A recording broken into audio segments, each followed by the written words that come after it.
분명히 엄청난 숫자가 나온 게 맞습니다. 금요일 나온 미국 고용보고서 얘기인데요. 그런데 중요한 건 그 이후 벌어진 상황이겠죠. 떨어지던 시장이 반등하고 단기 급등하던 채권 수익률이 이내 안정을 찾았습니다. 예상을 2배가량 웃돈 엄청난 고용을 시장이 굉장하게 차분히 소화를 했습니다. 어떤 상황이었는지 짚어보겠습니다. 먼저 숫자를 보겠습니다. 지금쯤이면 숫자는 여러분 이미 다 알고 계실 것 같은데요. 논팜 페이롤 숫자가 34만 6천 개가 나왔습니다. 컨센이 17만 년인데 2배가량 나온 거죠. 게다가 직전에 나온 ADP 고용보고서가 8만 9천 증가에 불과했기 때문에 이 역시도 예상치 15만을 크게 밑돌았기 때문에 표면적으로 느껴지는 충격이 더 컸습니다. 원래 최근 몇 달간 노동시장에서 ADP가 빌런이었고, 즉 ADP가 너무 높은 수치를 빵 하고 내놓으면 다음 날 혹은 다다음 날 노동부 통계가 좀 예상에 가깝게 통계를 내주면서 이를 완화해주는 그런 입장이었는데 이번만큼은 둘의 입장이 바뀌었습니다. 정부 통계가 빌런이었습니다. 브랜베어 시간에서 여러 번 설명을 드렸지만 ADP는 원래 통계를 발표하는 그런 업체가 아니고 기업 대상으로 회계나 총무 패키지를 파는 그런 회사인데요. 주로 대기업 위주입니다. 하지만 전체 미국 기업 5분의 1 정도로 커버할 만큼 너무 방대한 네트워크를 갖고 있기 때문에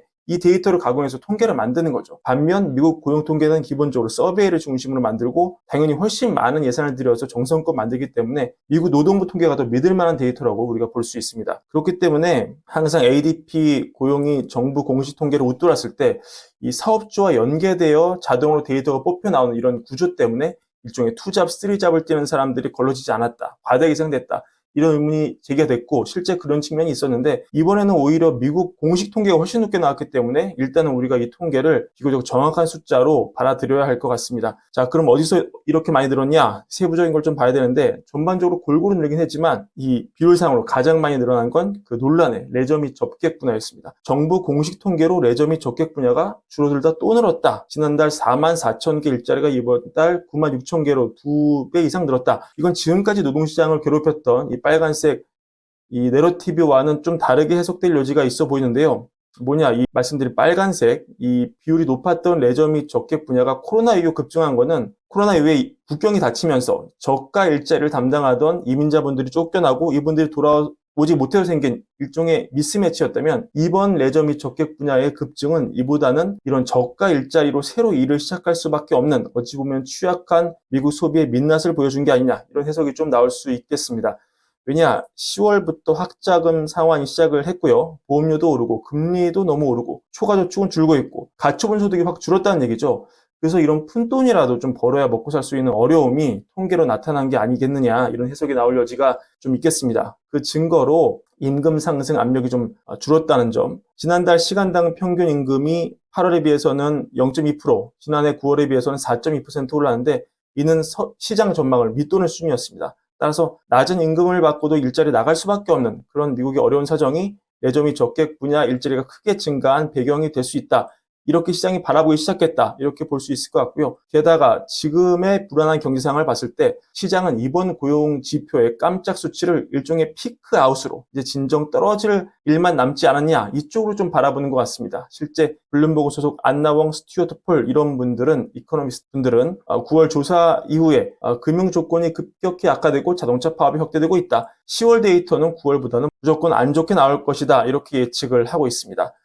그렇기에 사실 시장을 깜짝 놀라게 할 만한 그런 엄청난 수치가 나왔는데도 무엇보다 이 빅스 지수가 전일 대비 6% 이상 급락하는 이상 현상을 보여줬고요. 또 장중 지속적으로 출렁거리긴 했지만 숫자 공개 이후 급등했던 채권 수익률이 채 1시간을 버티지 못하고 급락하는 그런 모습을 또 보여줬습니다.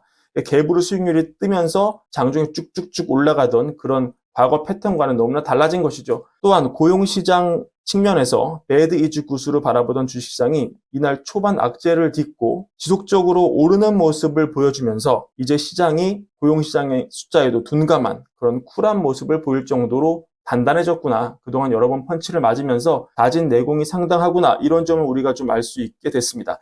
이런 점은 페드와치의 금리 예상 결과에도 반영이 됐는데요. 시간이 지나면서 숫자 변동이야 있겠습니다만 이 정도면 뭐 큰 변화가 없었다고 봐야 될 텐데요. 6월 혹은 7월 정도 금리 인하 시작해서 12월까지 이렇게 쭉쭉 내려가는 최근 며칠간 보여줬던 페드와치의 프로젝션 자체에 큰 변화가 없었다. 즉 이렇게 뜨거운 노동 데이터가 나왔음에도 금리 예측에 별 변화가 없었다. 이렇게 봐도 되겠습니다. 노동시장의 깜짝 숫자가 무서운 게 이게 한번 불붙으면 얼마나 확산될지 감당이 안 된다. 이런 포캐스팅이 시장에 불을 붙이면서 여러 극단적인 시나리오가 나오는데 이제는 그런 시나리오가 나오기에는 시장이 이미 성숙을 했다. 그리고 추세적으로 다음 달 또 깜짝 숫자가 나올 공사는 높지 않다. 이게 시장이 바라보는 뷰인 것 같습니다.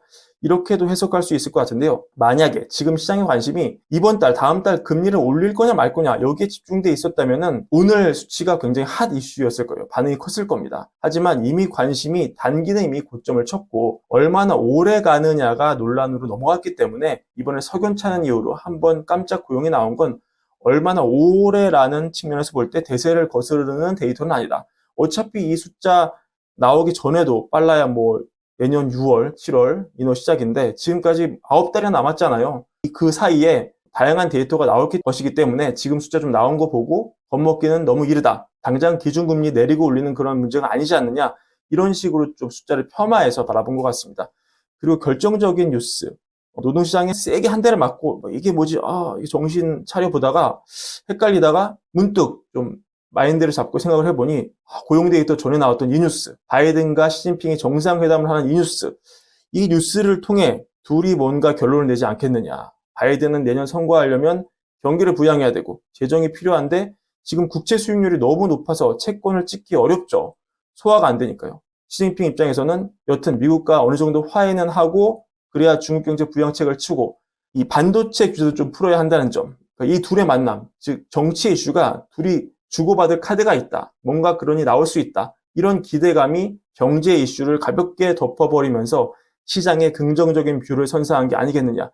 분석도 힘을 받고 있습니다. 오늘 브랜비어 시간은 고용 데이터 중심으로 여러 정황 살펴봤고요. 내용 좋으셨다면 구독과 좋아요 부탁드립니다. 감사합니다.